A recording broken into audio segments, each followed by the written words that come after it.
High friend, welcome back to my YouTube channel Kolkata rider Gautam. আজকে আমাদের নতুন যাত্রা শুরু হচ্ছে। ছেলে বাড়ি থেকে আমরা সব বেরোচ্ছি। এই আমার এক বন্ধু শান্তিপুর থেকে এসে, আমরা হচ্ছে বাইক রাইডার। এখন চলো যাচ্ছি, গাড়ি এসে গেছে, আমরা ওলা করে ট্রেক আছে 7 দিনের। মা কি হয়েছে? এই যে বোন, হাই ফ্রেন্ডস, আসছি, বাই। ঠিক আছে, দেখি আমাদের একটা ফ্রেন্ড ভাই, আমরা চলে যাচ্ছি। কাকু, অর্জুনের বাবা, ওর নাম চুনচু। জাস্ট আমাদের এখান থেকে 3 জন পিক আপ হলো, আরেকজন আসবে হাওড়াতে, ওইখান থেকে ডাইরেক্ট চলে যাবে। আমরা এখন ওলা ধরে, আর আমরা সবে এখান থেকে ওলাতে যাত্রা শুরু করেছি হাওড়ার উদ্দেশ্যে। হাওড়াতে গিয়ে ট্রেন দেখি কোথায় দেয়, ওইখান থেকে আমাদের আরেকজন আসবেন, বড় কর্তা আছে, ও আসলে একটু চমকাচমকি হবে, আপনারা দেখবেন কিরকম বকি ওকে, ওইটাও করবো ভিডিও। হচ্ছে আমাদের গ্রুপ থেকে আউট হয়ে যাচ্ছে সবসময়, মেডিকেলের সময় হয়েছে, এখনো হচ্ছে। মানে কিরকম বন্ধু বান্ধব, মানে ও সব আলাদা আলাদা, সবেতেই লেট, সবেতেই আলাদা। ঠিক আছে।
সেলফ সার্ভিস করেন?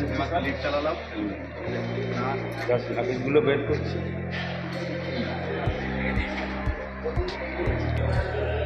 আচ্ছা, এটা হচ্ছে ব্যালকনি, হোটেলে ব্যালকনি লন, বিশাল বড় প্রপার্টি।